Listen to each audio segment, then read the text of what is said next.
You're listening to Bring Me the Axe.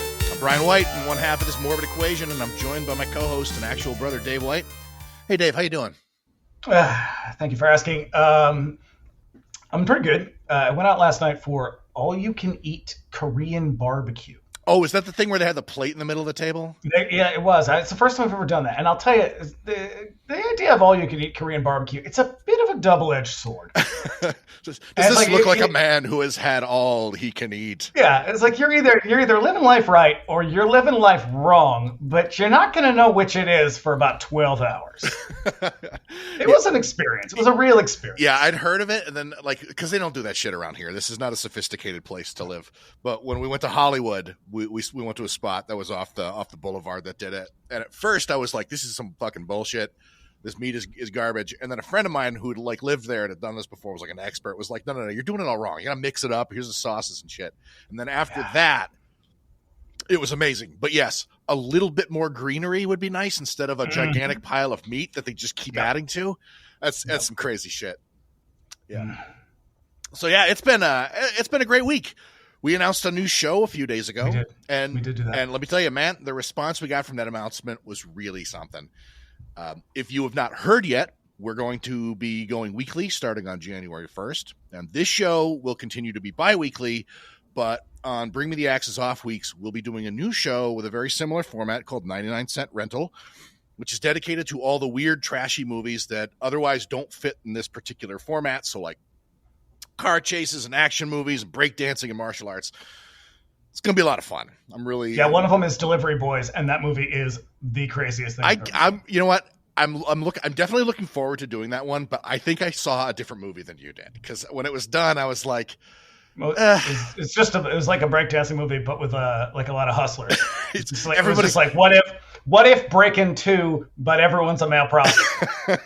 That's the movie I saw. Yeah, it's pretty crazy. But we've also got 1990 Bronx Warriors on the slate, and then we're at the first week we're doing 3 movies. We're doing those 2, and then we're going to launch with one of my picks, a movie that I just recently discovered called Beyond the Seventh Door. That it's something. I have been describing it as an anti-movie lately. Yeah. So, hey, Dave, who's this over here? We have a guest. We have a New York Times best-selling author. Yeah, I know. Well, this is a major upgrade for us. Yeah. And the co-host of not 1, not 2, but 3 very popular podcasts. And most importantly, my friend, we have Alaina Urquhart. Hi, Alaina. That was an amazing introduction. That was a really great introduction, man. It was spirited in ways that we have not done. I hope our other guests don't feel jealous or nothing. Jeez. Well, you got to work up to stuff, you know? Yep. It's the friend title is my favorite.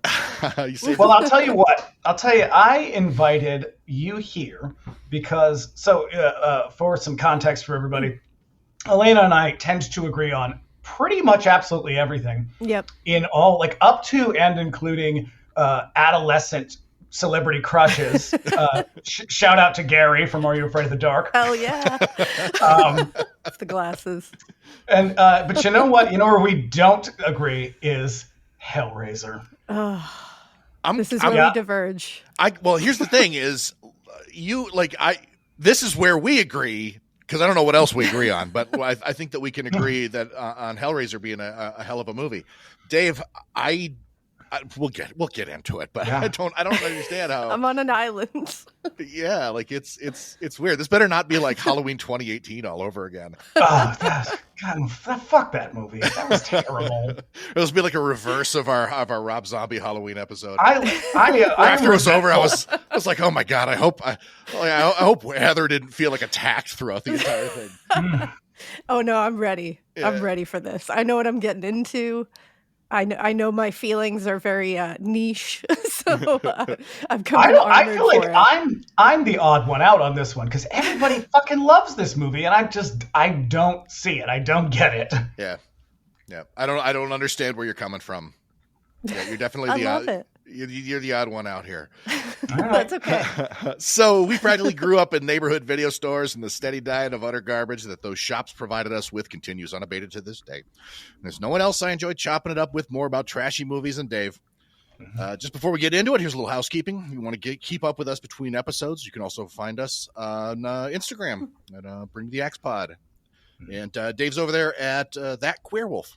We're having a real good time over there. It's turned out to be a lot more fun than it would be. I kind of thought Instagram was going to be a real fucking labor, but it's kind of fun. It is. No, like once you have dog videos and it's gotten better. Yeah, for me, it's a shitload of cat videos and then people like raving about horror movies. So that's all you need, really. The algorithm gets me, but I really would like a little bit more control over it. So like every third video isn't Ghostface or Michael Myers like pole dancing or twerking, because I feel like I see like I got like an hour's worth of those like 30-second clips like every single day, and it's just I love that for you. But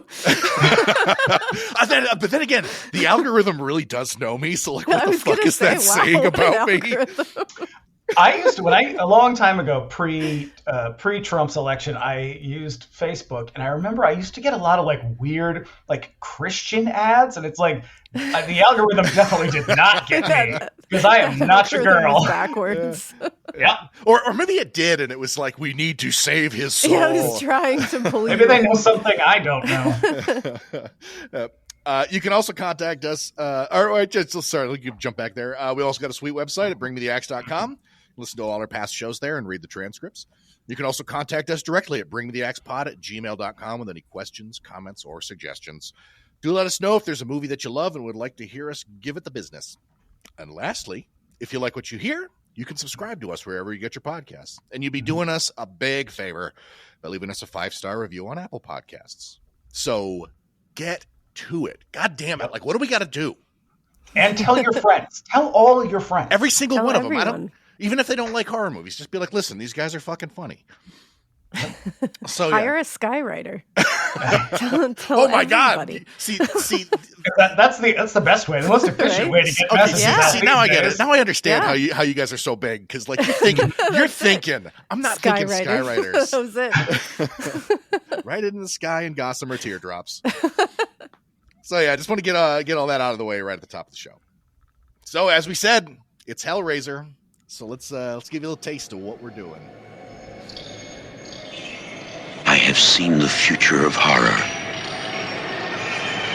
His name is Clive Barker.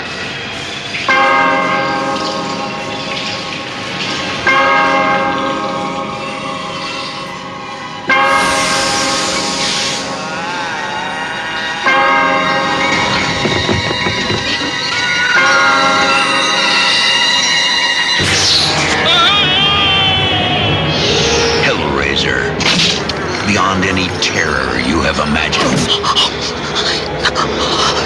A nightmare. No. Unlike anything you have witnessed. Is born. Because within these walls, the unholy is unleashed.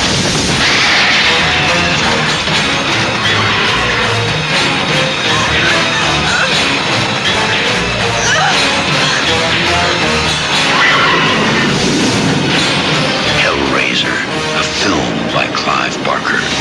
We'll tear your soul apart.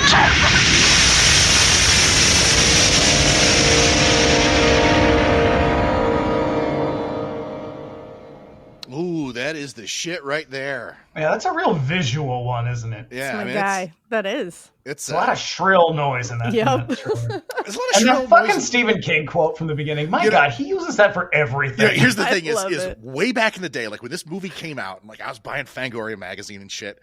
That kind of a pull quote just carried so much water for me. I'd be like, "Oh my God, if Stephen King's into him, then that." But then what I would learn in my adult years is Stephen King says that about everybody. You know, he hasn't said it about me. I want that. Can I be next? Probably. I'm sure. Yeah. Like, who's your agent? They got to right, know. let's go. Steven on the line. Yeah, that is that trailer really, really sells it. I wish Clive Barker actually was the future of horror. He's not. It turns out he's not, but it would have been a lot more interesting if he was. I would argue like that going into the 90s, I would definitely say that he had an outsized impact on like Yes. what came from it. I mean, at least until kind of Scream came along and was just like, no, we're doing slashers from now on, and everybody was like, yeah, sure. Absolutely. Yeah, but like you can keep your weird demon sex movies. That's what I love. I think that's one of the things, the demon sex, of course. But I love that this is like totally different. All right, I'm going to lay it out. I'm going to lay this out because my argument is this. Nothing's original. I've thought about this quite a lot because I was like, why don't I get this movie? I think I do get it. But my thing about this is I do think Clive Barker is very, very creative and very imaginative. I don't love his writing just because it's not really the style I'm that into. But I think, so first of all, I think this came out at a time where it's a very ugly time for society in general. The color palettes are fucking terrible. There's nothing nice to look at in this movie. Everything's dumpy and run down and shitty. And I don't think that's part of the movie. I think that's just the way everything looked in 1987. I argue there's one nice thing to look at. Okay. I think the biggest problem, I also think there's like weird structural problems with the narrative in general. Like there's a lot of continuity stuff. There's a lot of stuff that just doesn't make sense. And probably a lot of that is about editing. I will agree with you that this is a very, very, very clunky movie. It's definitely the product of a person who's never made a feature film before, but let's contrast that with another I was actually thinking about that while I watched prolific horror author who only a year before decided to dip his toe into filmmaking with a movie that involved a lot of cocaine and trucks that drove themselves. This movie is 10 million times more competent and engaging and interesting than Maximum Overdrive is. Refer to our Maximum Overdrive episode. But here is my issue with the movie in general. This is the reason I've never liked it. It's the reason I don't like a lot of Clive Barker stuff broadly, is that I find the presentation of supposedly deviant sexuality to be really watered down in this, and it feels really juvenile. Okay. To me. Like it feels like asking a 12-year-old to explain S&M to you, and they're like, "Oh, it's real dirty." Well, it's okay. It's that way for some pretty obvious reasons. The MPAA was super hard at this point. They were going really hard on thematic intensity, and not to mention the fact that this movie has an inherent queerness to it that is whitewashed hardcore, because there was no way in hell the producers were going to be like, you can't make he was also not openly gay at this time. I mean, he was like with friends, but not publicly. Sure, but at the same time, it's so endemic to the rest of the movie. Yeah. But that's the thing, is like he's built this aspect of this story. This sort of sexual imaginary is a big part of his story. And it's just his work in general. And when you remove big chunks of that imaginary, you end up with a story that feels like it's missing a lot of things. And that's how this movie feels to me. Is it feels really juvenile in its sort of construction of sexuality and of kind of non-normative sex, I guess. And if you can't articulate a nuanced explanation of masochism, for example, even when it's so like core to your story, then you end up missing so much. And it just feels like this weird, like it's there for shock value. It's there to be titillating, but it's also supposed to be a big part of the story. So you're just kind of left with these kind of weird, gross out set pieces. And then a sort of kind of pseudo villain who looks cool as shit, sounds awesome. Like Pinhead's the coolest part of this whole movie. He's only in it for 5 minutes or whatever.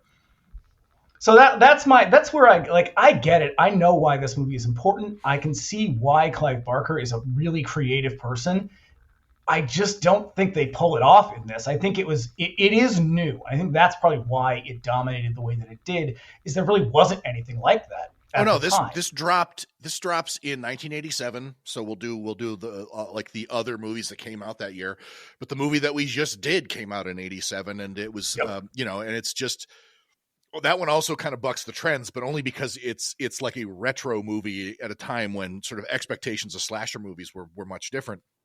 This one is just like, okay, there's no guy in a mask, there's no quippy supervillain, like Chucky's a year out. Like the kind of expectations of horror at the time were very set in stone. You know, like if you were going to succeed, it had to, you know, it had to sort of meet theatrical expectations. This one drops. It is nothing like anything, and No. like anything before it or anything since. I can't really think of anything that's like this movie. I put it on when I have a very specific, sort of like thirst that I like other movies just won't. You know who has a similar vibe? Who's the guy? He was married to Mila Jovovich. He made Resident Evil. What's his name? Paul W.S. Anderson. Yeah. Mhm. He's a little bit like that. There's You less know of a sexual component. I story could is see like- that in Event Horizon. I definitely get some of Yeah. that. Yeah. This is like the ultimate I can fix him story. Like It when really at is. its core, when it's like boiled down, it's just Julia being like, I can fix him. I'm going to bring Like, this guy back is from my the grave. time. So Like I the can, whole time, I'm like, But Julia, I think that's you what can't. that's what the American distributors and like probably the studio even didn't get, was like, the villain in this movie is not the Cenobite. It's No. Julia and Frank. no, And that's what I think threw a lot of people off, was like, Yeah. wait, these demon-y looking things, they're not the bad guys? It's like, well, not really, not yet. no, they're just No. doing what they do. Yeah. Yeah. And at one point, Pinhead tells her, like, this isn't for your eyes. Like, he's like, turn around, girl. This isn't about you. Yeah. And it's like, I love that. But even after they kick her out, I know. She's like me. She's It's like about me to- to a bachelorette party at a drag show. This isn't for you. This Get isn't out of for here. your eyes. How dare you? yeah. So let's run down some facts here, because I got a shitload. I got a lot to talk about in this, just even before we even get into the details of the movie. So other movies released that year. So this is 1987 again. Don't Panic, which I'm gonna Yes. mention every time we do something in 1987. Guess I fucking love that I movie. fucking love that movie to death. Also, Blood Rage. See, our Ooh. Blood Rage episode just came out. Don't love that movie. It's- Turns out, not as big a fan as I thought it was. Yep. Also, Dario Argento's Opera. Mm. Oh, you know what? I think that's probably his last good movie. That's when Dario Argento lost it. Yeah. Well, I don't know. I Can't Sleep comes out, or Sleepless. That's the one with the needles in the eyes, right? Opera is the needles in the eyes one. Yeah. Yeah. Also, but let's get real filthy with this one. Ruggero Deodato's Body Count, which is so bad. It's one of the Yep. worst fucking movies I've ever seen. And then lastly, rounding it out, Delirium, Le Foto di Gioia. And I'll tell you what, that movie, not good at all. Wow. So 87 was killing it. Yeah. Well, I'm telling you, that's why I'm like, it's ugly and it's a shitty time to be alive. Weirdly, though, this is about the time I think when my memory kind of kicks in. Like, it's right around the time when I start to be like an active participant in the world, A which is sentient why. being. Kind of. It's why this movie made such an impression, because it is visually very stunning, especially if you're a child. Yeah. Yeah, Yeah. it really did stick with you. So the director, as we've said, is Clive Barker. He's one of the freshest voices of 80s horror. Starting apart from spawning the Hellraiser series, he's best known for his short story collections, The Books of Blood, and several extremely dark fantasy series. For one of my money, he's one of the most original, just horror fiction writers of all time, and I don't probably think I've read anything of his. I tried to read. Is it called Cold Heart Canyon? yes. I tried to read that one. I thought it was a little bit boring. Definitely not the one to start with. Those Books of Blood, I think there's 5 or 6 of them. Maybe, I mean, there might even be 7 at this point. But it's just short story collections, and they're all wicked good. But eventually, like, he does the Hellbound Heart, which is what this is adapted from. But he wrote that with fully intending to adapt it to a film. It was like he wrote it with an agenda. But like eventually, after this, and I think Nightbreed, he kind of goes back to being like an author, and he wrote Weave World, which is really good. He wrote The Great and Secret Show, which is my personal favorite. And it all sort of it all kind of like, this was like a launch pad for everything else that he's going to do, which is kind of like this idea that like there is a secret world hidden beneath this one, and it is fucked up. And it's like one of my favorite horror movie tropes of all time. He plays a huge role, obviously, in inspiring the whole splatterpunk thing in the 90s. So the cast, we've got Doug Bradley as lead Cenobite. Woo. Yep, he becomes known as Pinhead by the broader public. Almost For a man who wears a shitload of makeup and is covered in metal and leather, Oh, well, actually, never mind. I was going to say you have an odd attraction to him, but I guess I kind of get it. No, but I recently posted on Blue Sky that like I'm into the Cenobites. Yeah.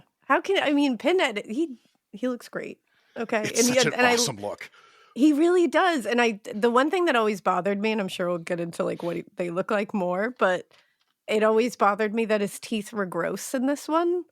And then in the next movies, they all have real British teeth. But they switch between him having these beautiful white teeth and dirty teeth in all the rest of the movies.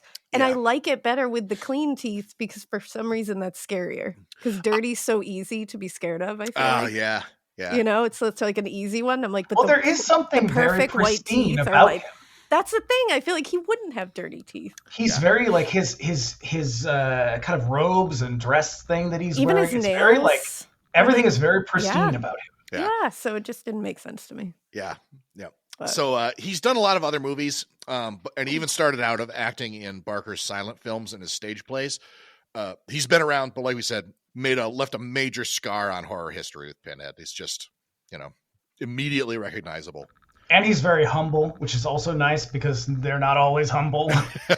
He's like, we had him on Scream, and he is one of the nicest people I've ever met. It was one of those like meet your hero moments. That's awesome. Like, please be nice. That's a real roll of the dice. Like I think I've gone on record on here. Like I talked about meeting Tom Savini on our Maniac episode, and it's like a half-hour story of a train wreck of a meet and greet that spiraled into decades of active beef. And I'm pretty sure that I'll tell you about it some other time. Or you can just listen to our Maniac episode. It's at about the 50-minute mark. Well, Doug Bradley's wonderful, and his wife Steph is like a sweetheart as well. That's great. They're both lovely. So we also got Ashley Lawrence. She's one of modern horror's B greats. Love her. This was her first major role. She'd go on to do 3 more before leaving to do other projects. Everything else that she's done is, I don't know, not really much worth talking about. TV, mostly TV. She's done some TV, and she's done a lot of like direct-to-video stuff. But yeah. And then rounding it out, we got Claire Higgins, who is a prolific English actress. And then you're gonna leave out Andrew Robinson? Oh no. Larry.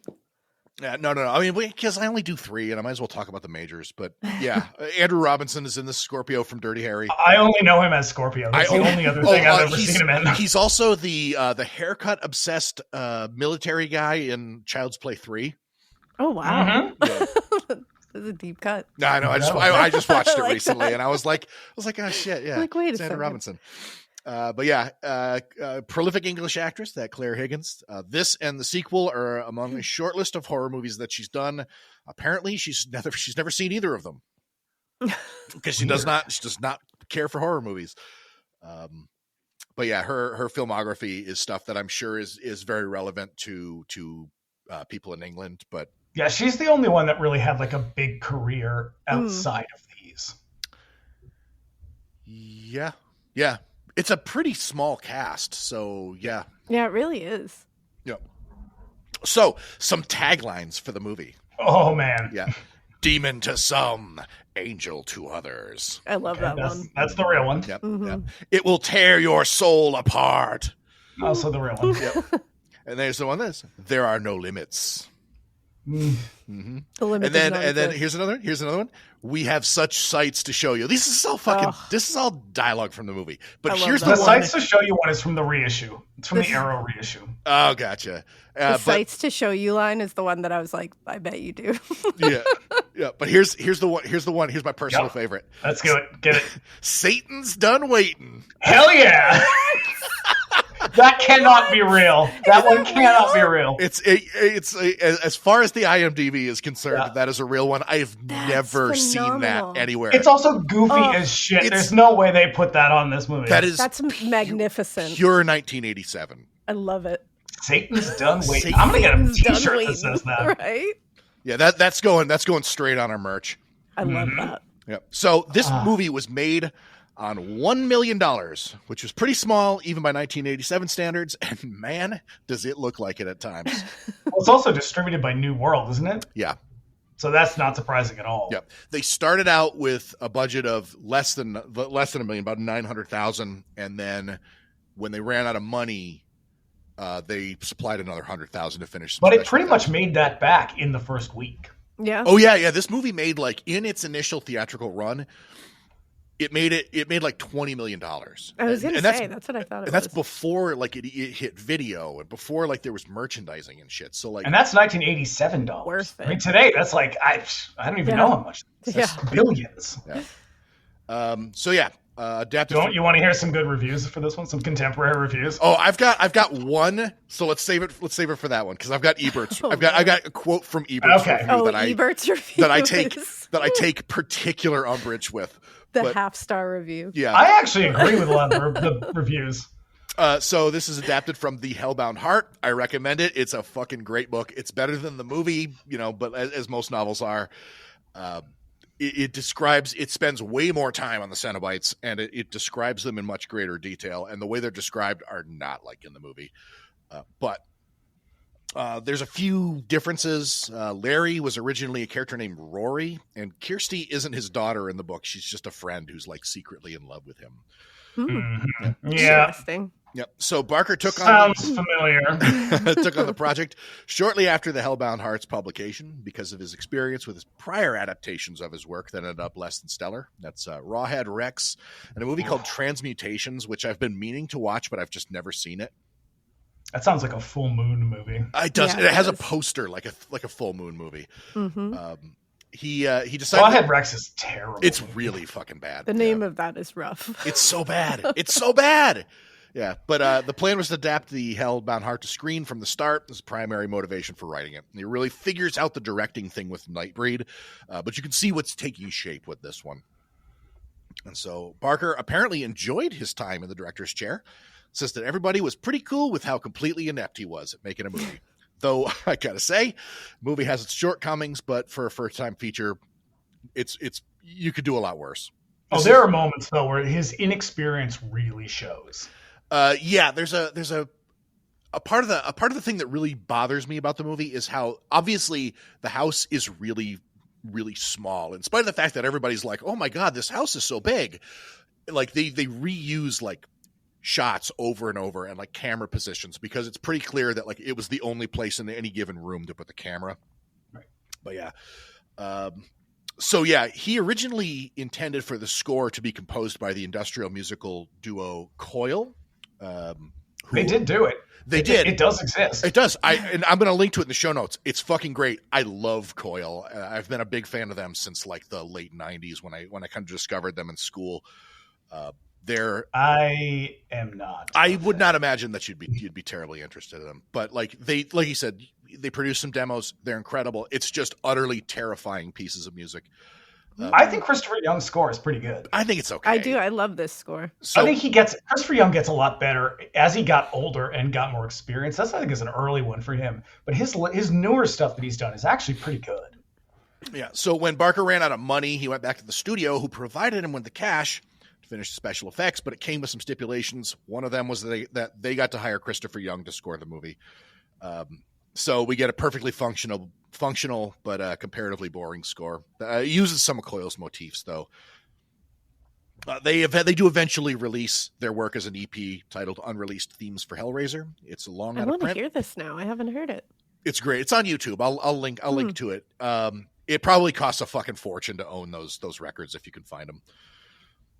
So Pinhead is not the name of the character in the script, and Barker apparently hates that name. It rose from the crew on the set of the movie that made its way out to Fangoria, where it kind of became the de facto name of the character as far as the public is concerned. And in the script, he was called Lead Cenobite. And even then, by Barker's original intention, the Butterball Cenobite was the lead. But when the makeup application made it impossible to talk, his lines were given to Pinhead and the Thank female. Goodness. Yeah, I believe they had a fairly intimate relationship, as far as I understand. Who? Clive Barker and the guy who plays Butterball. Oh yeah. Good for them. Yep. I mean, there was a third person involved, I believe, maybe even a fourth. And was Pinhead's name also supposed to be like the priest? The Hell Priest. Reading, which I kind of like. Yeah. I think weirdly? It is. Well, that's what it is in the new one, right? So yeah, in the new one, I think he was one of the other ones. They wanted him to be called the priest. Eventually, eventually, like 10 sequels erupt from this movie, and they completely get out of Barker's control. And this is something that like I honestly don't blame him, because the sequels. Yeah, this is arguably sure the worst series of like the worst horror franchise out there. So what ends up happening is next to Amityville, and for the same reason, kind of. Yeah. So what ends up happening is it's the fucking Weinsteins again, right? Mm-hmm. So so they end up. It's like what ends up happening, and I think we've explained this in other episodes. Is you get when we did Halloween. So when you get a property, you get the rights to it, but you have to use them. You can't just sit on them. And so what ends up happening is they get. Do you know why that is? Well, I mean, obviously, just there's that weird law that says you cannot hold something like unreleased if someone else wants to release it. It's like either you have to do it or you have to give them you have to sort of. Well, sure, because I mean, if they didn't have a law like that in place, then people would just be buying up IP and then doing nothing with them. That would just suck. to kind of hold it hostage. I wish someone would do that with Marvel movies. Me too. So what ends up happening is they don't really get any good ideas, but they don't want the rights to revert to whoever used to have them or to go up to auction or anything like that. So they keep what they do is they keep taking in scripts for other movies and go, oh, this is really good, but what if we put Pinhead in there? Mm-hmm. And then some producer goes, awesome, let's do it. And so you get Hellraiser. You get 9 lawnmower mans, essentially. They are basically outrageous at points. Some of them are just unfucking. Why not in space? There's that one sequel. I think it was the very first one that doesn't have Doug Bradley in it as Pinhead. I've never seen it. I can't remember what it's called. Watch it. But it has. But the guy that they do get, there's all these photos of him floating around, and I swear to God, and I'm being totally honest about this. I used to think that it was an SNL spoof of Hellraiser. Yes. With Bobby Moynihan. Wild. As Pinhead. He looks wild. Bad. Bobby Moynihan is a larger man, is he not? Yeah, and apparently so is this jacked. Pinhead. Like he looks, he's not Pinhead. But yeah, you'll just look it up. And then eventually I was like, holy shit, that's not what it's a real movie. It's like when Kane Hodder starts playing Jason Voorhees and you're like, what is that? Yeah, but that house? It's very alarming. Yeah, but that works out for Friday the 13th. After that, there's a movie called Hellraiser Judgment, which honestly, better than it has any right to be. And then they do that 2022 remake, which I'm gonna be real with you. I think it's better than this one. I haven't seen it yet. Oh my God! I know. I need to watch it, and I really want to. The more I've seen clips of it, I'm very intrigued by it. The Cenobites in it are their designs are much closer to the original sort of intended novel descriptions. Yeah. They're super, super cool. Like I think it's really good. And they're in it a lot. Like they are. I love that. The core of the movie. And it's pretty, like I watched it once. I didn't really think much of it the first time. And then we watched it again. And I was paying a bit more attention. And I think they make a lot of really good choices in it. Like aesthetically really interesting stuff. Like the story's kind of, it's more or less the same story as the first one with some kind of updates and some flourishes. But it's basically the same story. But they make a lot of just really interesting aesthetic choices. I'm going to watch it. And so the design in that one is closer to the book, which in the book, the way that Pinhead is described is, first of all, he's perfectly androgynous. He has a very feminine voice, and the nails all have like jewels on the end of them, which they do in the new one. Yes, Ooh. So Pinhead is played by a woman in the new one, and it's all like they're pins still, but they have like these kind of like pearls or crystals on the end. That, it's like really cool looking. I love that idea. Yep. That's So really cool. Yeah, the series immediately spawned an entire empire of merch and appendant stories. Following the Hellbound Heart, Barker moves on to broader work. But Marvel picks up the IP, passed it on to their adult imprint Epic, where some seriously dark shorts were produced by people like Mike Mignola of Hellboy, and Neil Gaiman did some, and also Lana Wachowski. I read some of them tonight. Like I downloaded them. They're nasty. In a really in a way that was really particular to independent comics of the late 80s. It's fucking great. So Roger Ebert hated this movie. Now, This to be review. fair, Roger Ebert hated most horror movies. Yeah, he Yeah. This from the man who wrote the sequel to Valley of the Dolls. Yeah. Yep. One of the worst movies ever made. Yep. Yeah. But it's got that line in it. This is my happening. And it freaks me out. That's true. So yeah, he ranked it half a star. And he describes it as a movie without wit, style, or reason. And the true horror is that actors were made to portray and technicians to realize the bankruptcy of imagination, which is categorically, objectively false. Damn, girl. Yeah. I disagree with that one. Yeah. I think he is very much wrong in that. It is extremely imaginative. It's just not that well executed. Yeah. Yeah. And that's the thing is agree on what, that. like, while I think personally, like this, I wouldn't even place this in a top 10 for me, but I do enjoy it a great deal. But it's the sort of broader implications of the story that I really kind of hook into.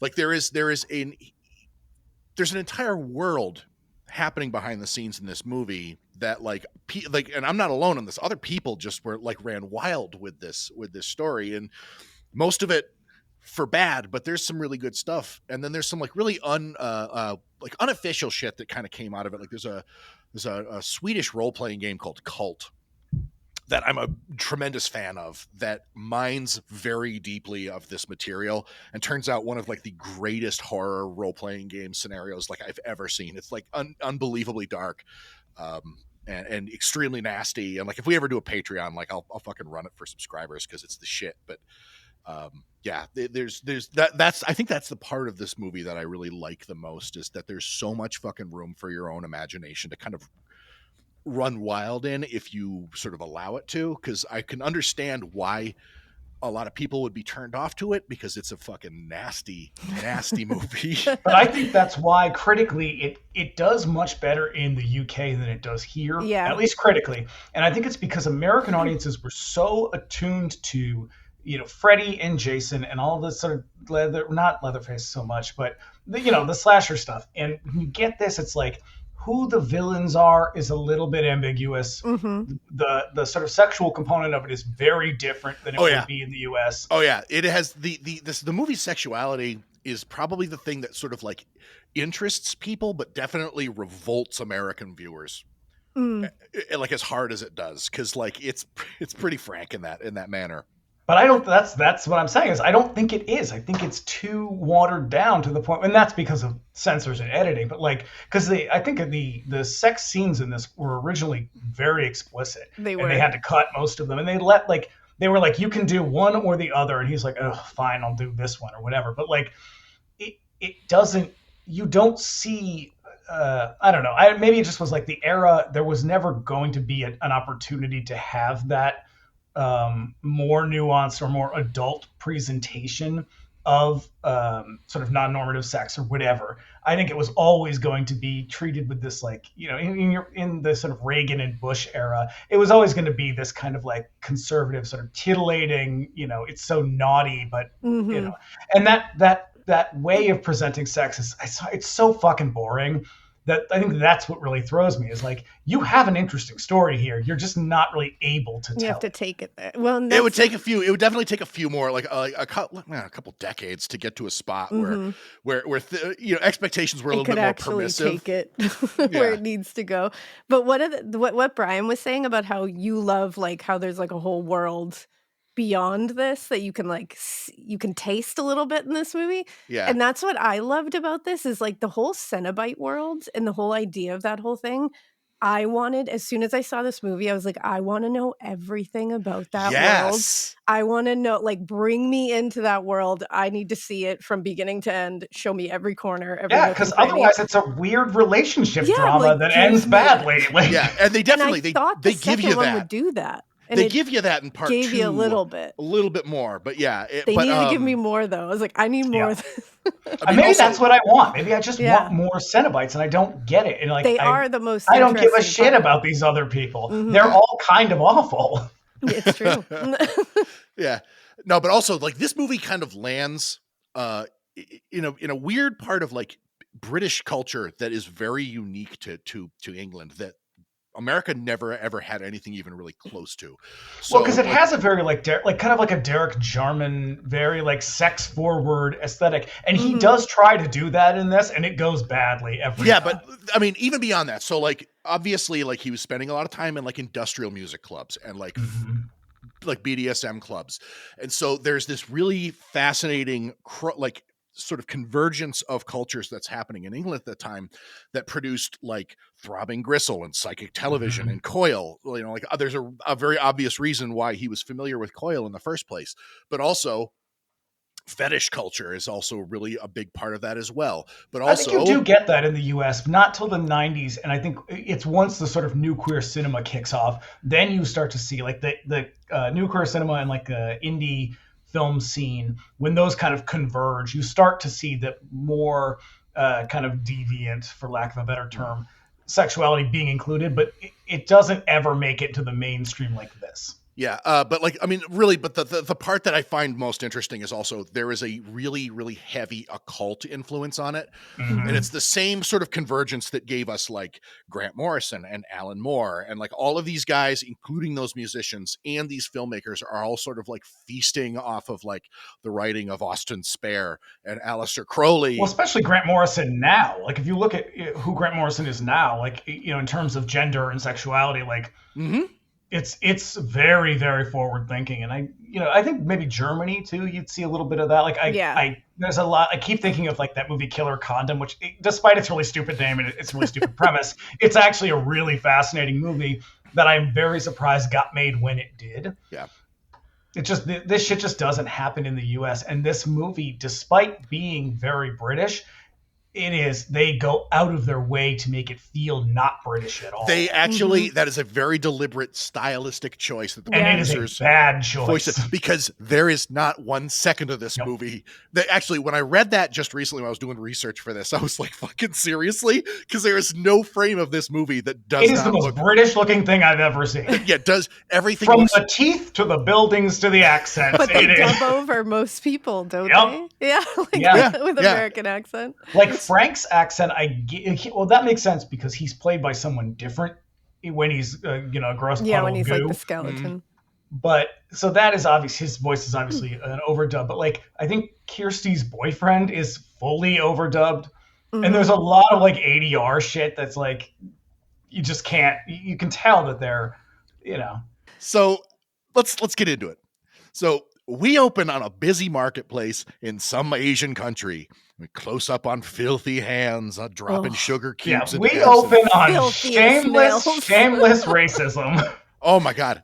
Frank's fingernails. His nails are foul. It makes me... Are we supposed to infer something from this, or is he just fucking gross? He's gross. He's gross. It's a federal crime. Like, it is... It's like, first of all, trim your fucking nails. Yeah, Frank. What are you disgusting.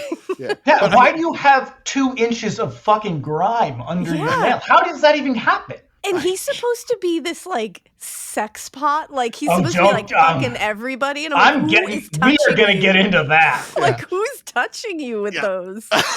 Like, no.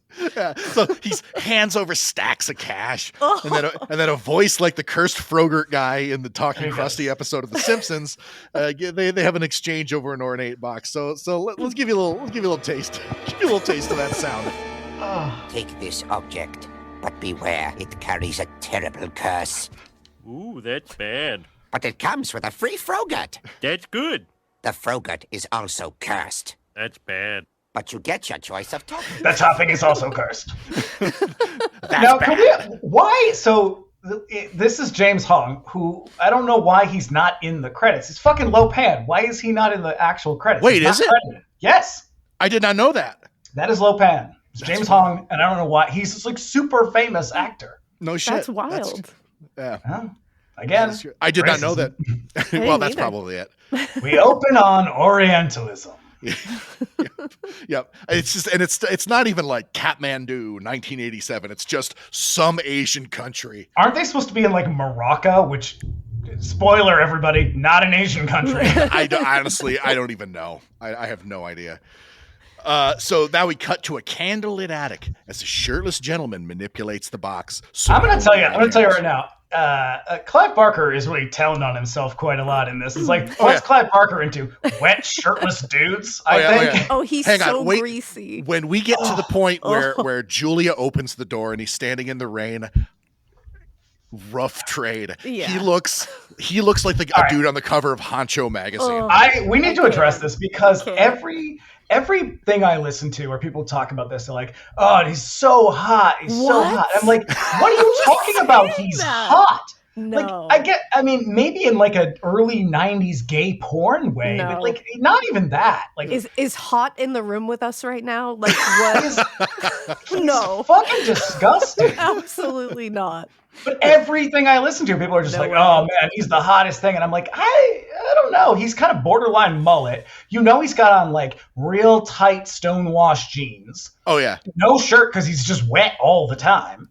Oh, he's not even like an attractive asshole. Like, he doesn't even do asshole well. And then later on, he's still like a demanding jerk. And it's like, dude, you are a fucking mean pile of goo. You do not have any room to be making demands of people right now. You need help from everybody. Yeah. I mean, but back to the scene at hand. So yeah, he's. Oh no, we're coming back to this later because this is going to happen again. It's true. Because I mean, in the scene in particular, my one gripe with this movie, and the series actually, until the most recent one, is it is never clear how the fucking box works, and it drives me crazy. Yeah, because everyone's like, "Oh, you solved the puzzle box." We didn't solve it. All you did was pick it up. That actually drives me nuts. Because they just like run their fingers over the metalworking, and then shit happens. Circle and then press. I mean, it's not so much a puzzle box; it's a touch it box, and you're good to go. Yeah. And why does everyone know to just take their thumb and just There's absolutely nothing. Admittedly, I'd probably do that too. Though. With your thumb, though. I think you have sucked to into hell. And so apparently, the people who made the new one also felt the same way, because the puzzle box works way different in that one, and it's an actual goddamn puzzle, as it should. Yeah, and it makes me like I'm looking at it, and it's just like, God damn it, I could not resist playing with that fucking thing, even if it stabs you in the hand. No, but yeah, that has always driven me crazy, because everybody just instinctively picks it up and starts doing that, and it's like, it doesn't even like react to your touch. Like, how the fuck do you know what to do with this thing? But anyways, so as he does this, the box starts to change, and there's a distant sound of a bell tolling, and then ghostly lights emanate from behind the shabby walls of the attic. And when the box is fully opened, chains are up from the center, hooks tear into his skin, and he screams. And you get the weird torture sex post. I love how Pinhead arrives. Like, I love that little bell toll and all the lights. I'm like, that's classy. I love it. Yeah, that's a classy entrance. Oh, White Zombie, also love it. They sampled it on Devil Music Volume 2. Good. It's so cool, yeah. But what bothers me, and this bothers me about a lot of horror movies, and I'm like, why doesn't anyone have a regular reaction to weird shit happening? Because in this moment, like, all those lights happen and he just like looks around and keeps doing it. And there's no way he knew this was going to happen. That's the thing. Like, you knew something was going to happen, but this? And just have him look up and go, what the fuck? Like, have him have like a real reaction. Like, you'd be like, what is happening right now? Like, what? Yeah. No one does that. It drives and that happens a couple times in this movie. Yeah, because it's usually the same thing. It's like the room starts to change, and the reaction is just like, huh. Just to keep going. Like, all right, I'm just going to keep doing this. Yeah. Also, you breeze by. I don't know if we've actually... I think we haven't gotten to the way that the state of the house yet. Oh, no. I've not gotten to that yet. So we cut to some time later. The attic also, on the weird torture sex post in the middle of the room that's spinning around, are those dicks on it? Yes, there's at least two. Yeah. So we cut to it. The attic is now a gallery of swinging chains with like bloody meat hanging from these turning columns of wood with gore pinned to them, and then otherworldly people, one of whom appears to be a man in ornate leather robes with a grid carved into the flesh of his head, with pins embedded in the skull at the convergence of the grid lines. And he sifts through the remains, piecing together a human face from the bits and pieces that are left over, and then he finds the box, resets it to its original shape, and in the blink of an eye, the room is returned to its original state. Not a hint of the horror that took place there. It still looks very British, though. Did you notice, too, and this just might be me because I pay a lot of attention to Pinhead when he's on screen, but I love this little detail that they did where they made, like, his skin is, like, alabaster white all the way down, but then when it gets to his fingertips, it, like, turns fleshy reddish color. Yeah, so I think it's a like detail. that. It's a detail from the book that's not really It's not really executed in the movie because there's just no room for exposition like that. But it's the color of their skin being all sort of like white and ashy is because they are decorated with like ash. Ah, okay. And so yeah, it's not that their skin is actually that color. It's just that they have been like powdered Covered with in like charred ash. remains and stuff. Yeah. I kind of love the like little balayage down to the end of the fingertips. Who did the makeup for this? Whose design is it? Because it's not Tom Savini. No, it's Bob. Is it a Bob Keane? Does that? I think you're right. I think it is Bob Keane. So yeah, he goes on to do like fucking awesome shit. Also, he worked on like Star Wars and some Muppet stuff. Like he's got a really crazy like awesome career. Imagine having Hellraiser and the Muppets. Yeah, we just did the Muppet Show, and now I'm going over to do this one with a chains in a sex dungeon. Hey man, a job's a job. Yeah. So enter Larry and Julia. And now the house is the childhood home of Larry and his brother Frank, who we come to learn is the guy who was just torn to pieces by the Cenobites. Now look, between the fucking disgusting state of this house and his nails, not hot. No, thank you. What is vile about this guy? It's absolutely vile, and I gotta know what Julia sees in him because she is like immediately taken by him. She throws her vows to the wind upon seeing this guy for the first time. Yeah. So the place is the place is a mess.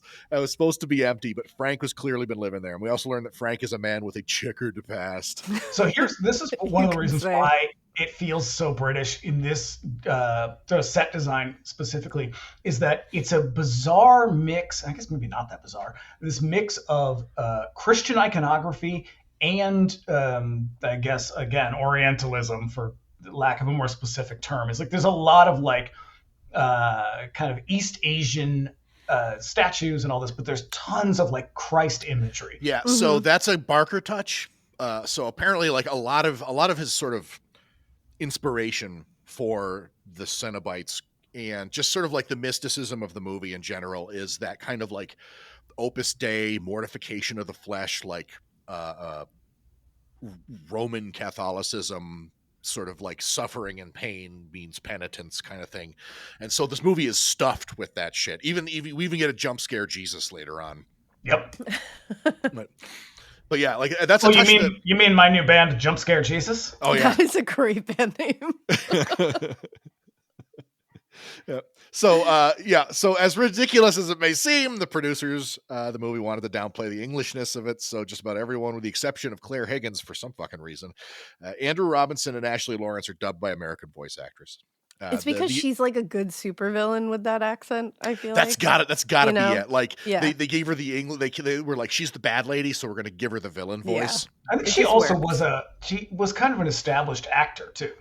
This so was they like probably her, had less leeway. This was like her. Yeah, maybe this was like really early on in her career. Like this was not her first, but it was definitely one of the first. And the way she is styled in this movie, she's really good in this. She is 1987 personified. My God, it's like this era when like everybody looks like Melanie Griffith in Working Girl. Fucking shoulder pads and a neutral color palette. It's awful. She's got shoulder pads on shoulder pads on shoulder pads in this. Yeah. And the more evil she gets in the movie, like the more severe that like hair and makeup gets. It's super crazy. This is why I can't. This movie, everything is so fucking ugly in this movie.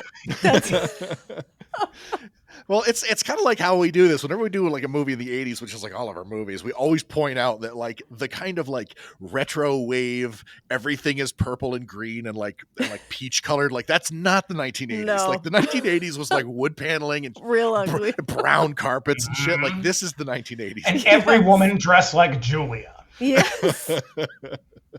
And I love that that's like her hot outfit, like her hot girl shit when she goes to like a bar to pick up men to kill. And that bar. She dresses in a full pantsuit every time. I'm like, hell yeah, girl. She's got those massive star earrings that she wears. Yeah. Huge star earrings. And the big sunglasses, the hair up to here. I was like, So neither of you are making your case for me. No. But the thing is that this very clearly communicates to all the guys around her, like this lady is here to fuck. Yeah. Yeah, she's a real bitch though. She's a real serious bitch. She is. So Look at this bitch. This Frankie bitch. she is. Felesque. This Johnny Hammersticks. That shit never gets not old. be funny. It's No never way. Not gonna be funny. No way. Not my chair, not my problem. The amount of times I quote that per day. Uh, It's outrageous. Now, I know I'm with my people when somebody goes, no way, no way. No way. Not my chair, not my I problem. say not my chair, not my problem at least once a day. It's this Mr. Balloon Hands. It's a balloon. So now Frank and Oh. Julia are apparently trying to make a rocky marriage work, and settling in this house is the first step towards getting that back on track, apparently. Larry's trying. He's trying. Oh my God. He's They trying go so hard. They lean so hard into what a weenie this guy is. I'm like, And the heart, the real heart of it is coming, but just Yeah. all immediately off the bat, I'm like, oh, fuck this guy. That's how you can Larry. tell. That's how you can tell this was written by a gay man, because it's like the woman's this real like sexy stone cold bitch who you really like, and the guy's like, oh God, He's just he's really here. pathetic. Oh look, she's here again. Yeah. Yeah, but as we find out, Julia is thirsty as hell for somebody else. So now the phone rings, and we find out that Larry has a daughter named Kirsty, and that she's settling. Are we in just gonna town. skip over the mattress issue? Oh no! The mattress is coming. We're not there yet. The mattress takes up a quarter of this movie. Fucking Sure right! Moving the mattress. Holy Sure shit! does. So when I watched it, It this is a time- short story unto itself. It Okay, really let's is. let's save it, because my God, that for some reason, whenever I remember this movie, the mattress scene seems to occupy like a third of the running time. Feels There's like like it does. 30 minutes of them trying to push a mattress up the stairs, and then like 5 minutes of Pinhead, and the rest is just like A blur. goo and I don't know. But yeah, so she's got daughter named Kirsty. She's settling in town. Back at Frank's room, Julia leafs through some photos of Frank fucking his way around the world. And then she Okay, keeps- we need to stop for a minute on these This photos just because sets her off. Why? I love that. why is everyone so it's Frank with a bunch of different women. The women are all nude. Frank is fully clothed in Fully all clothed. jeans and a shirt in Those every. fucking jeans. Yep. And Yeah, thi- but I it's It's love because that he's this, so hot. this treasure trove of like bootleg porn that she finds like Yeah. sets her on Mhm. like just a fantasizing about Frank trip. And I was like, what Yep. about this filthy ass mattress on the floor? with Oh my God, bugs it's everywhere? yellow. This and, yeah. guy who And has just, like- sex with his jeans on. Yes, like what about that just got you like, oh, remember that time in my life? Like you should be erasing that. Like it should be like Men in Black, like mind eraser style. Just Never like, think no. about that again. Yeah, like Those are the leafing good old through them- days for her. Yeah, leafing through them to find out if there's one of her that she needs to delete. And you Yeah. know that's Also- what she was doing. Who's taking these pictures? I was He's gonna in ask the that. pictures with a woman. Who else is there? Yep. I was wondering as well. Don't ask these questions. Yeah. don't Fellow worry about it. hedonists. Yep. So she finds one rather artful shot of him relaxing with some lady. She tears away the face of the woman. So with a Nothing couple weird about that. Nope. No. A couple moving, thus begins the longest struggle to move a mattress that I've ever seen. It And is it like it is doesn't made of move very pure far. granite. And here's the thing is, the scene is not very long. It just feels really long, and I don't know why that is. And they hired the worst movers for this. Oh my Yeah. God. The mover, the These guy, fucking dirtbags. he's like, hey, let's Truly. take 5 fellas. And the guy turns to the lady and goes, hey, you got any beer? It's like, fuck you, man. Yeah. Like, go, I don't care what you do on your thing. Just get the This mattress is a woman who upstairs. just put her cigarette out on the floor in the living room. Do you think she's Oh, going to get you a beer? Holy shit. The spite of that scene is amazing. I was shook by that. Yeah, get it yourself, bitch. Oh, yeah. But then eventually, like, Larry's like, well, I guess I'm going to get it. Same comes thing. comes in, throws an entire 6-pack at these guys. It's like the last thing these dicks need is beer. Yeah, you're not even slightly up those stairs. Nope. I'd be like, you get all the way up there, you can have a beer. Well, they can't. They're lugging a 1,000-pound mattress. They need 4 Apparently. more guys. Yeah. I have moved some awkward furniture in my time. Let me tell you, it does not take this long. No. They are giving the working class a bad name. Yeah. So now Kirsty makes her entrance into the house, having to deal with these shitty movers, while Julia stares at a picture of Frank. And then, also she notices all of like the Catholic icons. It's like a shitload of like this huge collection of just like big statues of saints and shit. And so this is some of that shit that just doesn't make sense. It's like, are you going to explain why this is here? Because if not, you should probably take it out. I'll grant you that, because it does seem just kind of like rootless style. Like there's nothing else in the movie that really kind of like, and it's very provocative imagery. So it's like it's not just decor. Like it either has to be there for a purpose or not. I can give you that. Yeah, just from my personal like understanding of my knowledge of like this story and sort of the kind of scene that it came from, like it makes sense to me, but that I'm like one person out of millions of people who've seen this movie. It doesn't compute. But it is definitely. I think that's where his inexperience shows, though. Is like he's trying to do too much. Give it a purpose. If you give it a purpose, it's a part of the mysticism in the movie that just is never explained, and so like without it, it's just I don't know. It's just a meaningless detail. Because one of my favorite things in the third movie is when he goes into the church and he does that like the Christ I am pose. the way. I die at that every time. Yeah. So it's like that stuff works if you can. You have to make it work, though. It can't just be there for, just to be like, ooh, look at that, religion. Yeah. Yep. So now we cut to a flashback of Julia answering the door at some point. Real in the sexy past. moment. And there stands Frank. And you can she tell. She has her mullet. Yes, she does, because her hair's longer. And she's a little younger. And this is the most softcore, gross sex I've ever seen. It's it's super. Yeah. It's like he may as well have a pizza in his hand. Really? He's just fucking soaking wet. His mullet is all wet. Oh, he's so foul. He's like honestly repugnant to me. I can't. I don't do it at all. His Cavaricis are all wet. So is his Izod shirt. His white linen Izod shirt is soaked through. Yep. It turns sexy. And so you guys she's wearing a very strange negligee as well that has like bows on it and has bows on here, so it makes it even weirder. And then he like cuts the strap with the fucking knife. Yeah, so like apparently they like shot scenes of him like spanking her and shit. And the MPAA was like, no, that's not going in the movie. They were like switchblade or spanking. You get one. It's not spanking. It's actual anal sex that they're having in this moment. And the NBA was like, no, they're not. No, you can have a switchblade and like them sticking their fingers in each other's mouths. Okay, that's the second thing we got to talk about, because there are so many fingers in mouths in this movie. Okay. It is so fucking gross. And here's the thing: when Chatterer later sticks his fingers in Kirsty's mouth, not even that bothered. He goes all the other ones, I'm horrified by. But when he I saw Frank's nails. I was like, well, you expect the Chatterer to do something like that. It felt right. And he does it real casually, too. He's just very like on her. And... Yeah. Antithesis is sexy. I don't. No, thank you. And then right on the wedding dress. So tacky. Right on the wedding dress. So tacky. Yep. So these shots are intercut with shots of Larry and the movers trying to get the bed up the steps until he eventually cuts his hand on a loose nail. But do you know what this is? This is the eyeball scene in Zombie. Pulling the face towards the nail. As he's moving the mattress, it just keeps getting closer and closer. And you know it's going to happen. Oh, yeah. Just a matter of when. Oh, yeah, because they keep cutting back and forth between the hand and the nail. Is it going to happen? And he drags his hand along the head of, not the pointy part, the flat head of the nail. And it is like he sets his hand down on a table saw. He tears that shit open. It is just buckets of blood. Yes. Yep. Buckets of very thin fruit punch looking blood. Oh yeah, the blood in the movie is a little I will say that. It's so they could get those big splashy drops. Yeah.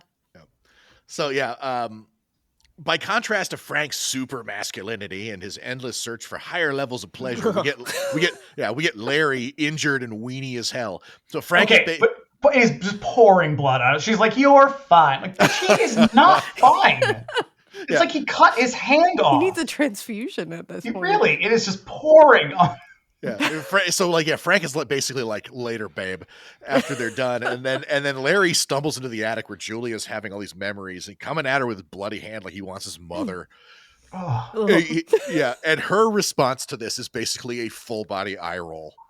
Yeah. I mean, to be fair, that's also my response to it. Oh, That yeah. would also be mine. Seriously, like, fucking, I get it, guy, but, like, nut up. Like, what the fuck? Yeah, just grab a towel. Again, I'm telling you, It's I'm the proxy Clive Barker in this one, and it's like, oh, Larry again? Oh, Gross. God. Yeah. So Larry bleeding all over the floor, which absorbs the blood. And so with everybody gone from the attic, Kirsty taking Larry to the hospital for stitches, the attic comes alive. The floorboards ooze these nasty-looking liquids, and a skeletal form erupts from the mass, reconstituting itself until it approximates a human being amid all these milky body fluids. Yeah, you know what? When you don't have a lot of money, just cover everything in goo. Hell yeah. Yeah. Like, I just recently watched these Hong Kong horror movies, The Boxer's Omen and the Seventh Curse, and those movies make use of like nasty, grody, milky body fluids instead of blood, and for some reason, so much more disgusting. Like I gag watching. I mean, that it is why the thing works the way that it does. Yeah, like, that movie would look dumb as shit if they weren't just like, I don't know, cover it in grime and goo. Yeah, goo body fluids that aren't blood are way grosser. Yeah, super nasty. Way grosser. Way grosser. So later on at a dinner party, Julia is looking bored as hell amongst all these dorky white people bitching about doctors. Oh, you mean the Great American Dinner Party where they practice the Great American tradition of the Night of the Paper Hat? And here's my question. Here's my revelation, everybody. Is Hellraiser a Christmas movie?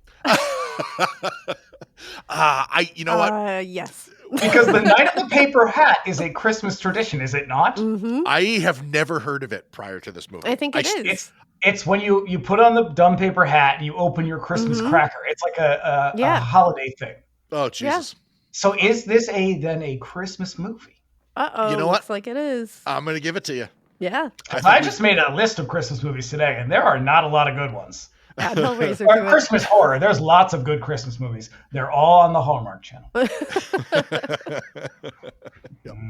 Never heard of it. The Hallmark Channel. Oh, that's not true. You have heard of it, and you're gonna hear of it again because it's December, and you know what that means. Hell yeah! It is Hallmark bingo. I am ready. Yep. So Julia excuses herself while Kirsty makes eyes at a very English-looking fella. And, English? No, what are you talking about? He's an American man, a young American boy. Johnny Manhattan. Yep. Doing tricks with the cigarettes. Yeah, really that was dangerous looking tricks with the cigarettes. And also really also yucky. Gay as hell. I was like, no, thank you. Yeah. Oh, also, whenever he does that, I'm just like, ooh, ooh, ooh, ooh, ooh. Yeah. I know. Like, oh God. But yeah, Julia, hearing sounds from the attic, goes to investigate and is horrified to find the living remains of Frank, but it takes but not horrified enough. Yeah. Because eventually when she learns it's Frank, she's just kind of like, oh, thank God. Yeah. It's just you.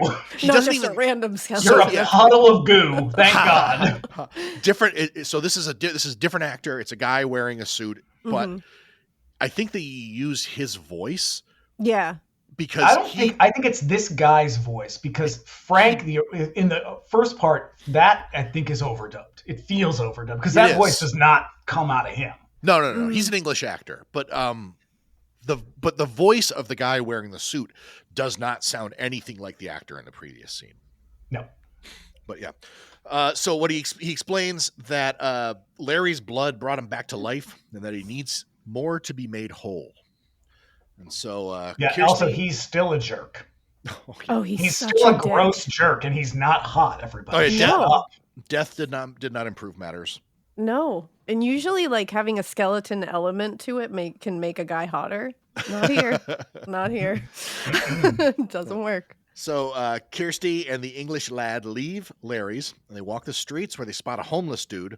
The derelict is how he is billed. He is the derelict. Isn't that what like the creature is too? At the end, I think it's that's called the engineer. Oh, the flying thing. Yeah, the flying thing is still. I think he is still the derelict. Yeah. So we're gonna see him a few more times, and then Julia has more sexy memories, reminded of when she told Frank that she'd do anything for him. And then he jams his fingers in her mouth or something. Yeah. Oh, God, Clive Barker. Yeah. While Larry sleeps next to her, like whimpering in his sleep. So yeah. He's like kicking his feet like a puppy. Oh, and he's wearing like those like Scrooge pajamas. like I'm surprised he doesn't have like his old-timey cap. He doesn't hold the little candle as he walks by. Yep. So Kirsty has a nightmare involving a crying baby. Okay, everybody. This is another one of those moments. A writhing body. Girl, you didn't need to put this one in the movie. I agree. It grows increasingly bloodier, and then down feathers flying all over the place. I will say, Kirsty looks fucking great in this scene. Oh, she's beautiful. Mm-hmm. I think she's gorgeous. Again, here's someone who looks good soaking wet. Yeah. I hate the sound of a crying baby. It like stresses me out. Like, it makes me so sad. I hate it. Definitely that. Yeah, it definitely. It's like an ice pick in the center of my brain. Oh, it just like destroys my soul every time I hear it. So I just. Does anybody want to guess which person on this call does not have and absolutely does not want children? It's the one who thinks, "Why are they crying? Why won't they shut up?" What is going on?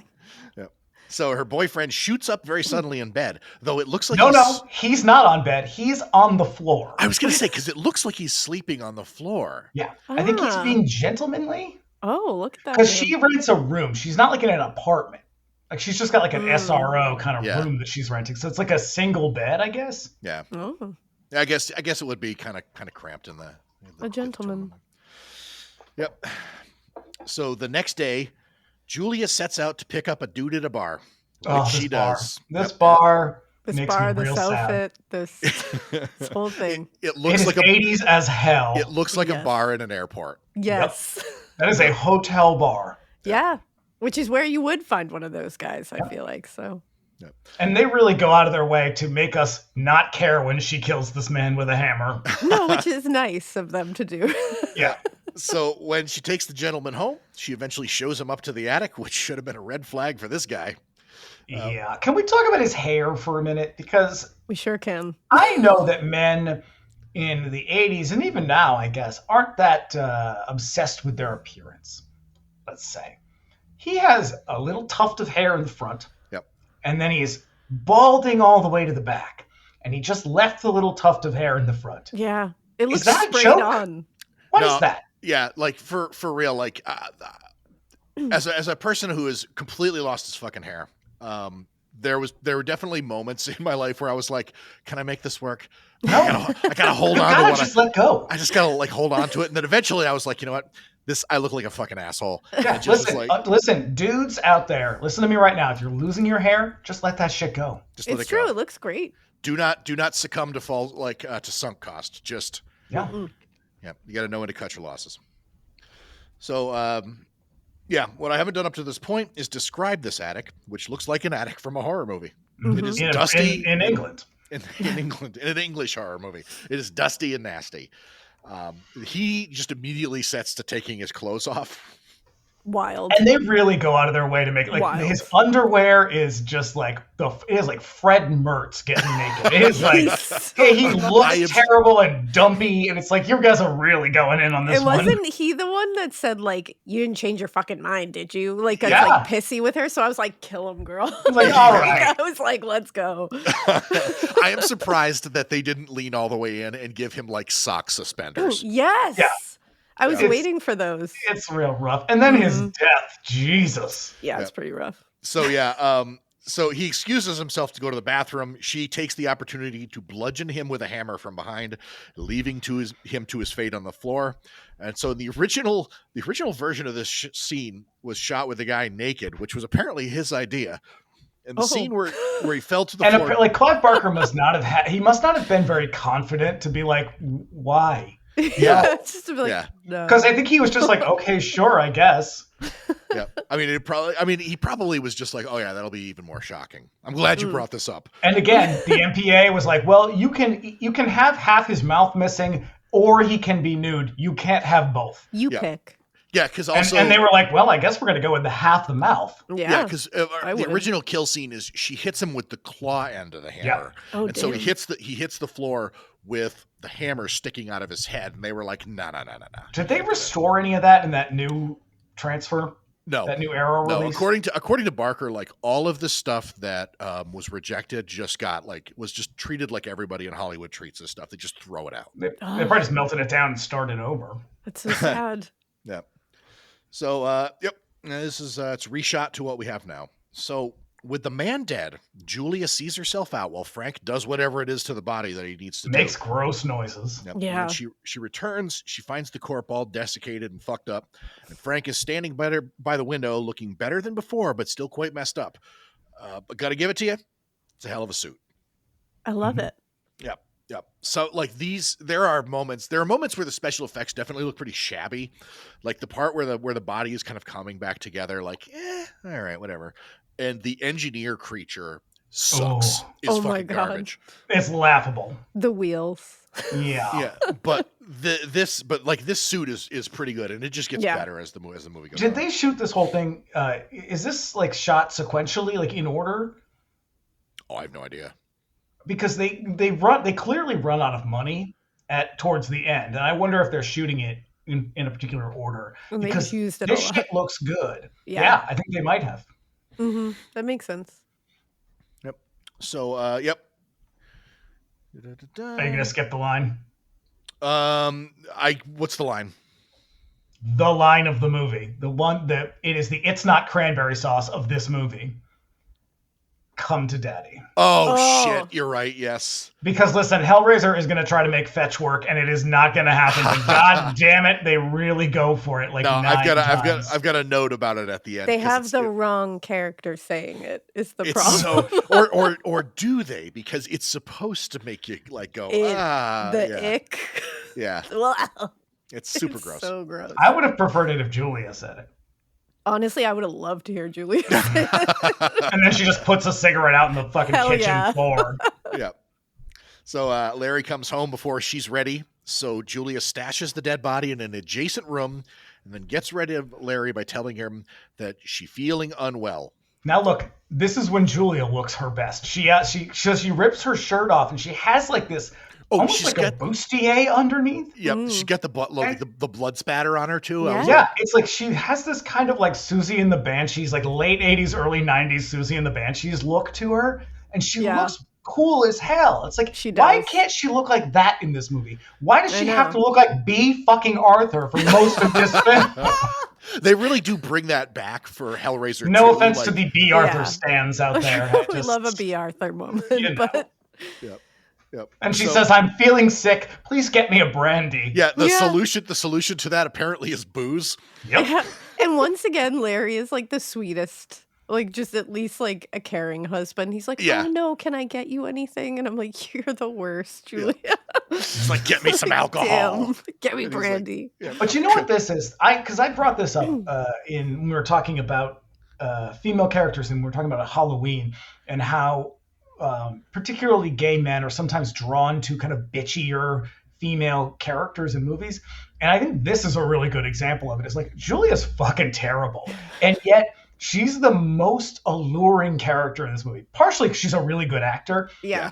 And she looks pretty good throughout the movie. But like, there's something about her meanness that it's like, oh, I know you. I'm familiar with you. I know you. Sometimes I am you. And so it's like, I feel like that's really what's going on here is like, you are supposed to kind of like her. Yeah. Whereas the rest of them, you don't give a shit about the rest of these people. Yeah, I'm gonna give you that. I'm definitely like, as she like sinks further and further into evil, I'm definitely into her. Because she's villainous. So good. She was like old school villainous. Yep. Yeah. She's got this like steely glance that eventually kind of takes over her face. Yeah. And this is basically this is a fairy tale. This is the wicked stepmother fairy tale. Mm-hmm. Yep. Yeah, I can buy that. So, so back in the attic, Frank tells her that he's going to need a few more dead bodies to feed off of, and then that they need to get the hell out of the house in order to evade a group of people called the Cenobites. And again, he's being real pushy about shit. He's also, is he wearing the shirt at this point? I was like, why are you wearing a shirt? That's, I think that's after the next guy. Because it's eventually so he's wearing a shirt, and the shirt is covered in blood. Now, I love that. I soaked in blood, detail. But everything he touches does not get covered in blood. Yeah, yeah. I love how it detail. looks. but every time I watch it, I'm like, it just feels like when you put like something on like raw open skin, you know what I mean? Like, and I'm like, you're supposed to be like, whole body is just raw. Why are you wearing clothes? Like, don't like wear you just clothes. got tattooed and you pull your pants up too hard, and it's like, You're like, oh, like just be naked for a little while. Like, live in that world for a little while. I would. Yeah. So now we you're the sexiest man alive. Hell yeah, of course. So now we cut to Kirsty's job. She's a clerk in the most chaotic pet store in the world. In this nightmare pet store. I actually hate this part a lot. That sells monkeys and snakes and apparently a barrel full of crickets. I could have done without this. Yeah. Oh God, I hate it. First of all, this scene adds nothing to the movie. It's just gross and shocking. Easy. Yeah. So she's interrupted. She interrupts a homeless guy from before eating handfuls of crickets in what is objectively a fucked up scene. Yeah. Here's the worst part of the scene. Some of those crickets, they're getting on the floor. They're getting away. You are never going to find them. You will hear them all day long. It will drive you insane. That's the real torture. Yep. So back at the Satan's house. done waiting indeed. So Julia murders another dude for Frank to feed on. And now her makeup and 80s hair is becoming decidedly more sinister. Mm-hmm. Frank, now looking even more human, then produces the puzzle box and begins explaining what happened to him. He thought he'd reached the limits of pleasure. Okay, here's my second gripe about this movie. The pleasure and pain thing. And this is, I think, where the you have to have a real kind of nuanced explanation of a lot of this shit, because we see an awful lot of pain. We don't see pleasure ever. Like, the Cenobites don't seem all that interested in the pleasure part of what's happening. Well, they're more into the pain part. I'm about to explain this. So is it in the fucking book and not in the movie? Because I swear to God, if one more person tells me, well, in the book, I'm going to throw up in their face. No. So he finds out about the box, and he wants to open it because he thinks that it's going to take him to a place of pleasure. It's just going to be rough sex all the time, and it's going to be wonderful. Rough sex and jeans all the time. Yeah. Switchblades. And switchblades. Just that's S&M. To your heart's content. But what it ends up doing is it opens up the door, and what comes through is this religious order from hell that is, he says, we're seekers of the outer reaches of sensation. But the thing is that what Frank explains is that they've become so detached from humanity that pleasure and pain are basically the same thing to them. Except nobody ever pursues pleasure. It's always just pain. Yeah, because I mean, it's a fucking horror movie. I think a more nuanced metaphor in this case would be something like, in his like sort of fervent pursuit of pleasure, you inevitably tip over into the other side. Like, you go too far. It's like eating. If you eat too much, eventually you start to feel disgusting, and if you don't stop, it's just like you get great. That's a more nuanced explanation of that, instead of just like sex and jeans. It's all very heavily implied. That's the problem. Yeah. There's no this movie could have used a little bit more exposition for sure, but yeah. I mean, also Julia should have like maybe one or two follow-up questions. Nope. She's just like, okay. Yeah. Sounds good.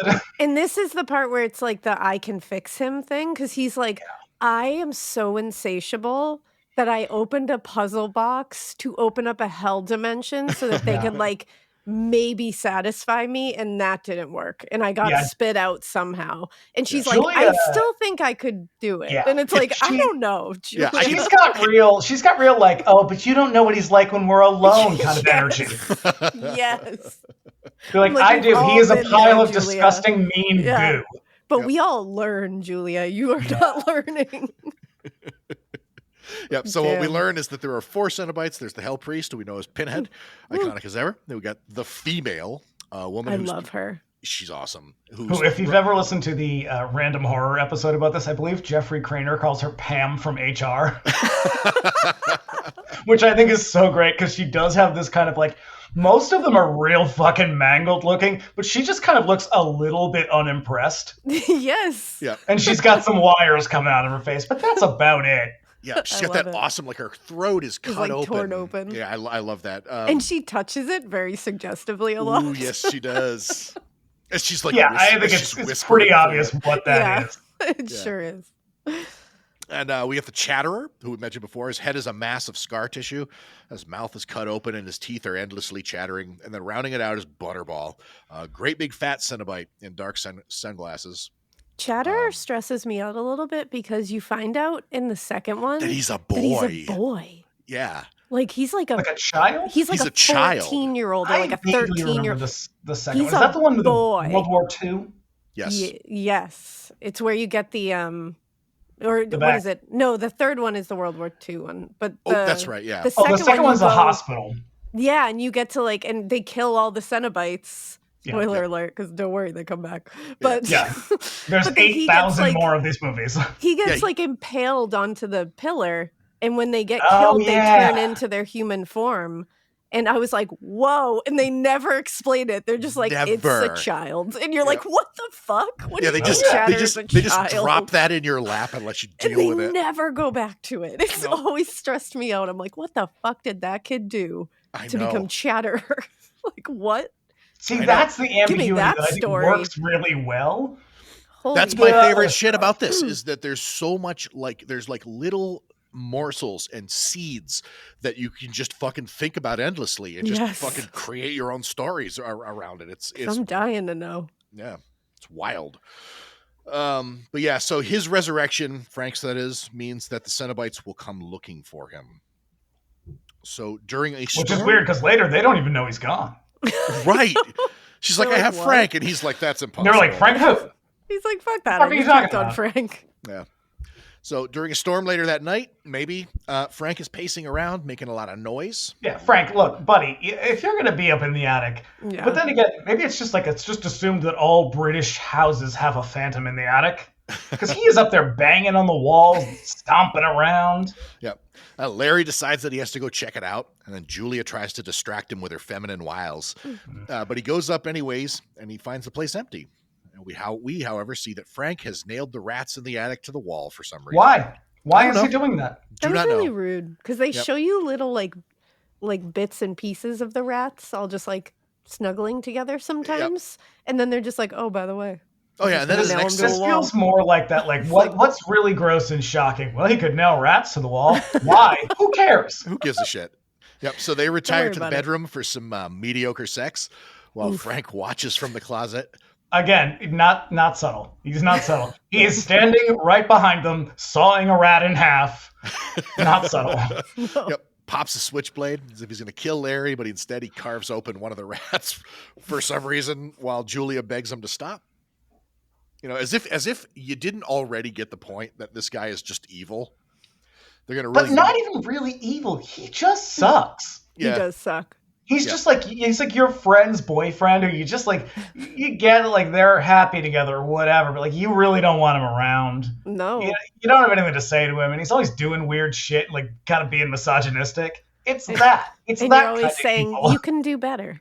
Yeah, he's not that. And hot. she's like, no, he's different when we're alone. So at dinner, Larry tells Kirsty that he thinks something is up with Julia. She's a nervous wreck and won't leave the house. It's a really weird conversation for a father and daughter to have. I know. And then he asks her to drop by the house and check on her. Especially because it seems like Kirsty and Julia do not have a good relationship. So it's that's a lot to ask. It's implied several times throughout the movie that they don't get along. Yeah. But every time you see them, she's perfectly pleasant to her. Both of them are, as a matter of fact. Pretty courteous. They're British. Yep. So Frank demands another body, meanwhile, in which Julia provides. She goes out and finds the most British-looking man I've ever seen. Is this one the blonde-haired guy? No, he's the one with the glasses. Oh yeah, darker hair. Mm-hmm. And where is Frank getting all these clothes? By the way, did he bring them back from hell? Is he taking them from the guys that she's killing? That's a possibility. No, but this time Kirsty is nearby and she sees them entering the house together. So once they're upstairs, Julia hits him with a hammer, but it doesn't kill him. And then a commotion ensues, which Kirsty hears, and she rushes to get into the house. Look, this is the most contrived scene. It was how do we move this plot forward? And they're kind of stuck, and they're like, maybe Kirsty goes to the house and sees her kill somebody. Yeah. It's like, how else can we smash these people together and get this fucking story back on track? So Julia hides in an adjacent room while Kirsty makes her way to the attic. And then just as she reaches the landing, the nearly dead dude lurches into the hall begging for help. But skinless Frank follows him out and finishes him off in front of her. Then he throws her into the attic room and menaces her, doing the come to daddy thing again. Oh. Yeah. Not cranberry sauce. No, crap. I don't like it. They struggle a bit until she finds the box on the floor. Frank demands that she give it to him, but she instead throws it out the window and flees. And then she picks it up on her way out the door, and eventually she collapses on the street and ends up in a hospital. Now, I am going to point out the IMDb goofs section for this movie. So Kirsty's running down the street or whatever. She's got blood on her, and she passes two nuns who just keep walking. And the IMDb goof section says that this is a goof because nuns would definitely stop to help her. And it's like, yeah, because nuns are super helpful. I was just going to say, I don't know about that. The IMDb goofs are, they're a little desperate sometimes. Because she's just walking by, and the nuns just kind of look at her, and you can tell they're just like, oh, not my chair, not my problem. I'm going to go on a limb and say, historically, the Catholic Church is not that helpful. And that just seems like one of those things that it's like, I don't know. She's got somewhere to be, I think, so I'm just going to let it go. She's handling this, whatever it is. Busy. She knows where she needs to be. Yeah. So, in the hospital, Kirsty is seen over by a doctor who looks like Ron Mail from Sparks. Yes. He gives her the box that she was brought in with, and then they lock her in her room with nothing else to do. She plays with the box until it opens a door to hell. Yep. She doesn't solve it so much as she just pokes at it. Yeah. She gets real excited, though.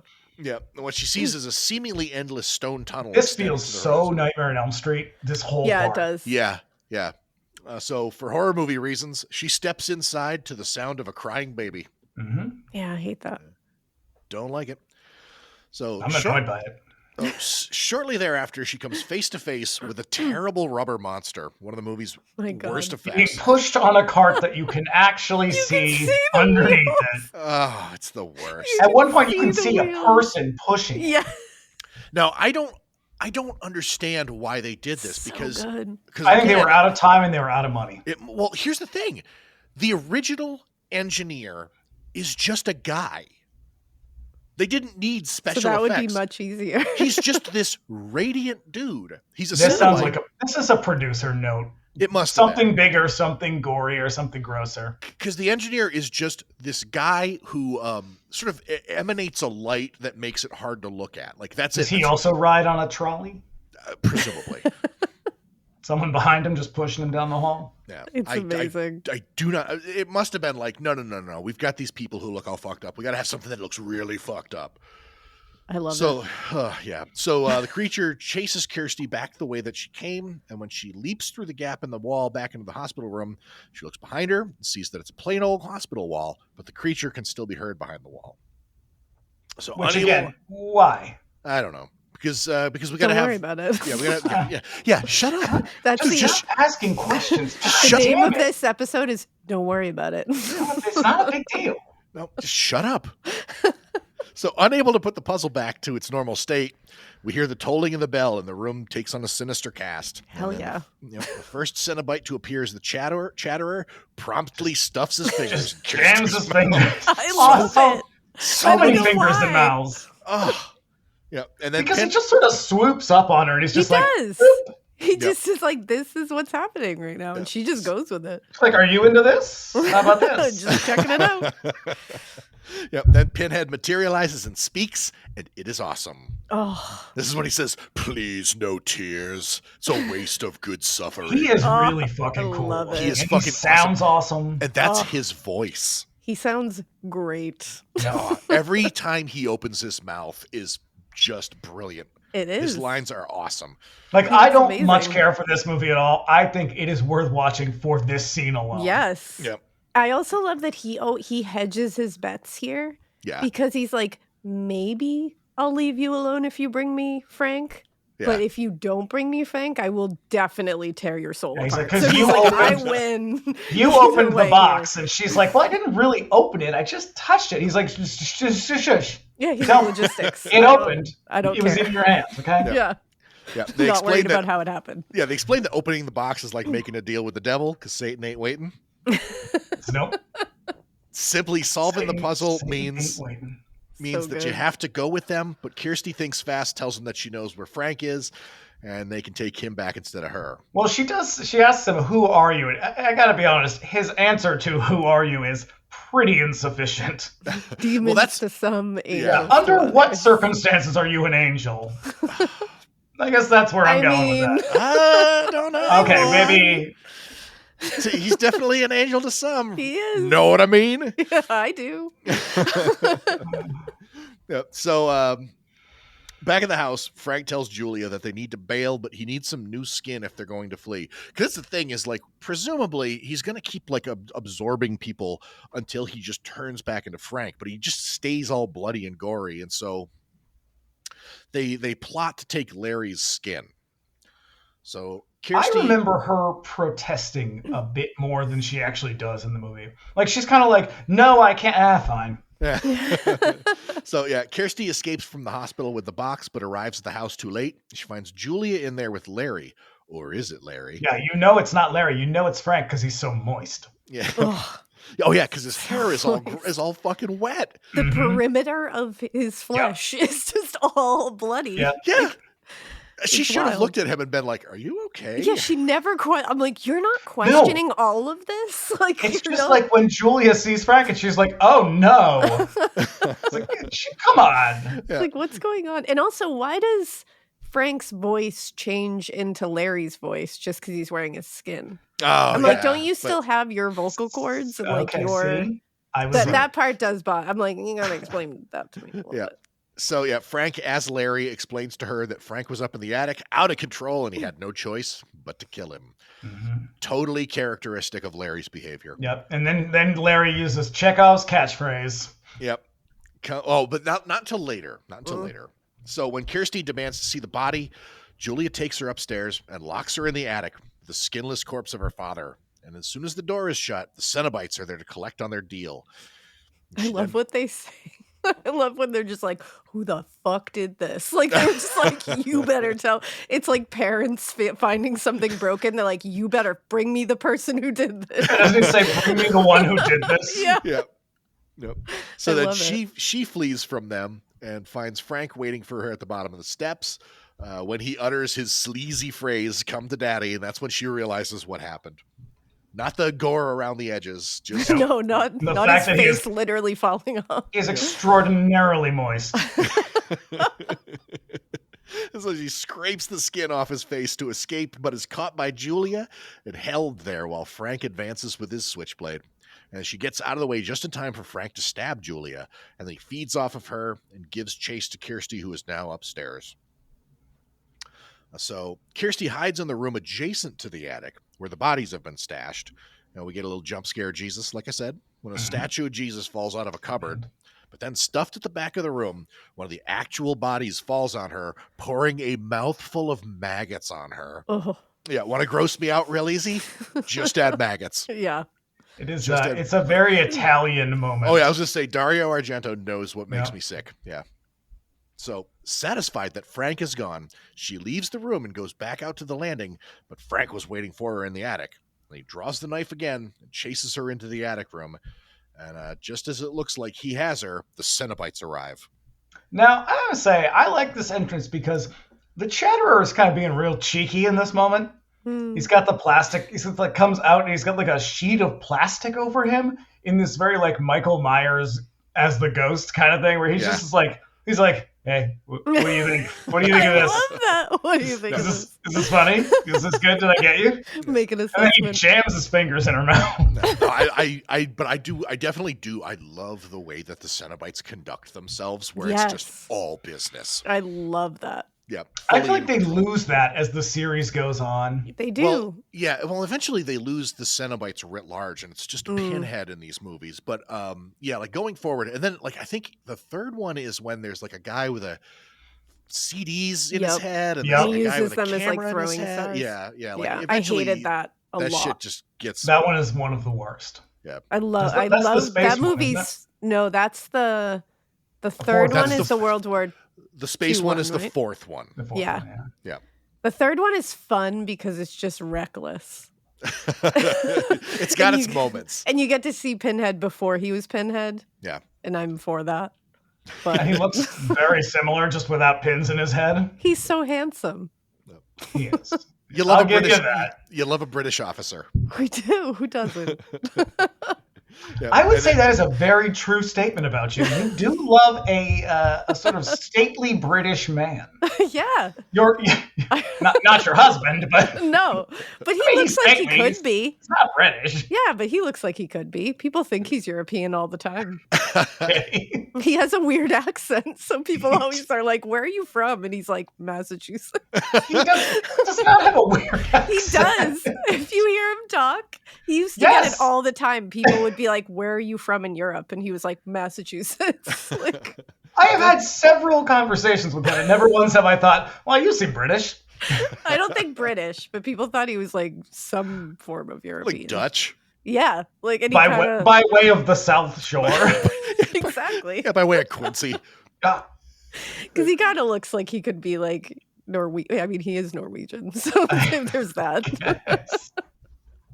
Yep. So chains with hooks erupt from everywhere, and they hook Frank all over again. And then he utters the phrase, Jesus wept, which apparently in the script was just, fuck you. But he I didn't mean, want to why- swear. The guy who yes. plays Larry, what's his name? Anderson? Scorpio. Yeah, Scorpio. Yeah, he doesn't like swearing. Oh, And so he come didn't want to on. swear, so he ad-libbed that because that is apparently like, because I didn't know what Jesus wept really meant. It so I feels like a started very looking up. Italian. It feels like a very European saying. I Yeah. think it's some people use it in place of like cursing. Yeah. Like they'll But say he it does like that. that. He does that disgusting thing with his tongue. Yes. So So it's gross. also like a mocking thing, I think. Oh. Yeah. And then his head explodes. Yep. Oh god, I love that because they so also good. they it's like the chains with the little hooks, and then there's this big one that's just like ripping its way up his back. Yep. Oh, it's Apparently, that scene was originally quite a bit gorier. Wow. Yeah. Shocked. So with Frank dealt with, the Cenobites chase Kirsty. She finds Julia's body all hooked up on the chains in the bedroom, clutching the puzzle box, which she takes as the female slowly gives chase. And now with Pinhead looming over her, she resets the box, banishing at least those two Cenobites from the house as the house is collapsing around her. And then For reasons. and then her dumbass Obviously. boyfriend shows up just in time to almost get killed. In by the Butterball. ugliest shirt I've I ever seen. love that shirt because it looks like it's hand painted. That feels like it is a Fright Rags exclusive waiting to happen. I love it. Coming to Spirit Halloween 2024. Yep. So, yep. And now, just like in the movie Elves, where the character's name is Kirsty, but Steve, the dumb boyfriend, just as Grizzly Adams does in that one, he calls her Christy. And it's just in there. Yeah, It's but just in there. Elves they don't really try that hard. They give it a pretty solid go in this one. Yep.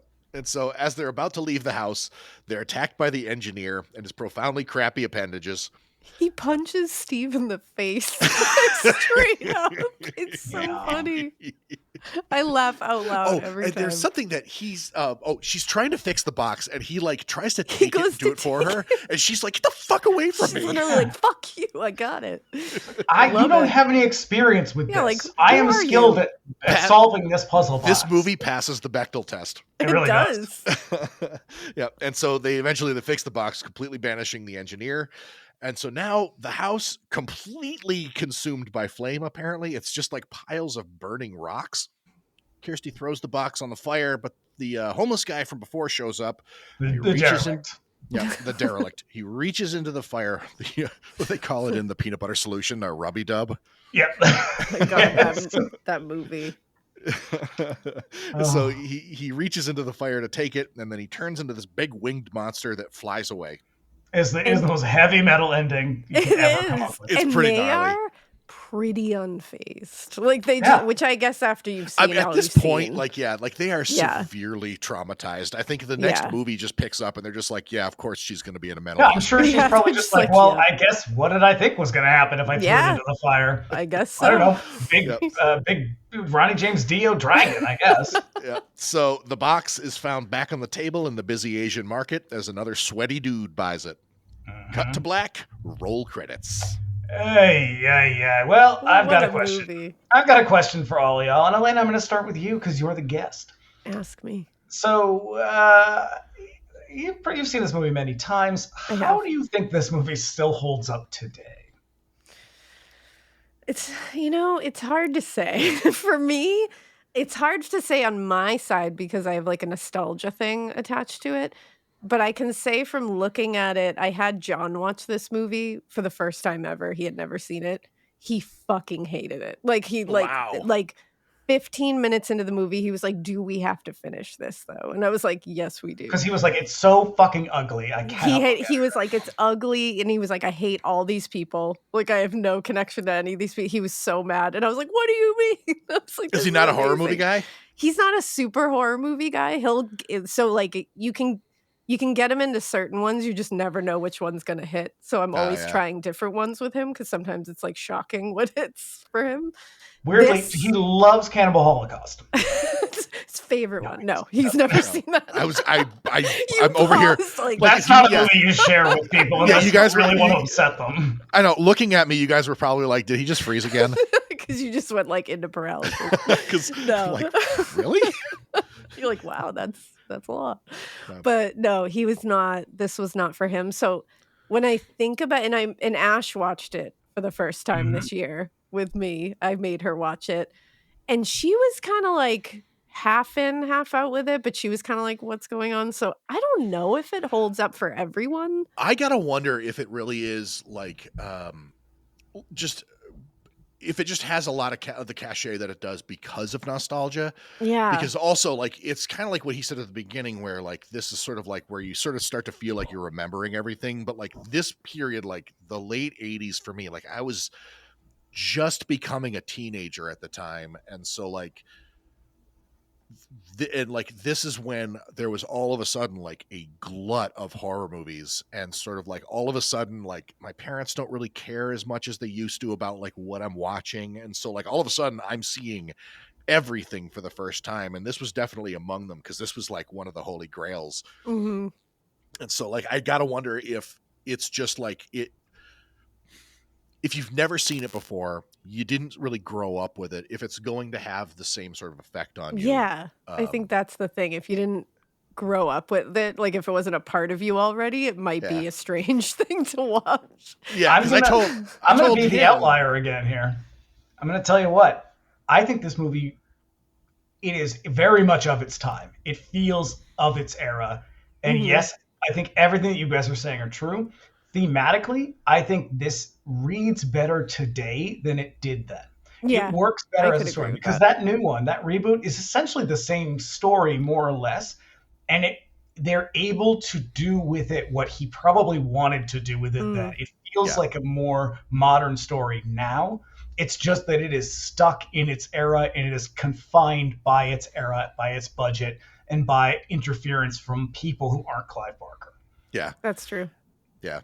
Like, I think that if he had his way, this movie would be way more explicit in terms of its sexuality, not just its violence, but like it would have been a much more frank movie than it is. Because what is definitely, I'm definitely with you that what is presented as like transgressive, edgy sex is like.